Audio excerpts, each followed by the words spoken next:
নলছিটি উপজেলার কাঁকড়পাড়া গরুহাটে। আমাদের নলছিটি উপজেলার প্রায় 15টি গরুহাট রয়েছে।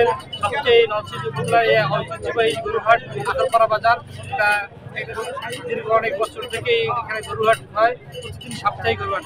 কোরবানির উপলক্ষে আজকে ব্যাপক গরু উঠেছেন, কিন্তু আমি ক্রেতা ও বিক্রেতার সাথে কথা বলে দেখেছি যে তুলনামূলক যে গরুর দাম অনেকটাই বেশি বলে জানিয়েছেন ক্রেতারা।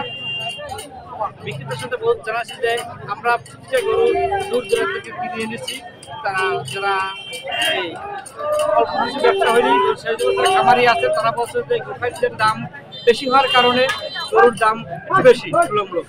কিন্তু তুলনামূলক যে গরুর দাম এখনো গরু কিন্তু তেমন বিক্রি হচ্ছে না। গরু তো গরু উঠছে কিন্তু ক্রেতা আছে, ক্রেতা সবাই দেখতেছে কিনতেছে না। তো এখন তো গরুর মানে কিছুদিন বাকি আছে, বাকি থাকার কারণে 2-1 দিন আগে হয়তো তারা গরু কিনবে। কথা বলে 2 দিন 1 দিন আগে তারা গরু কিনবে, এই কথা সবাই জানিয়েছে।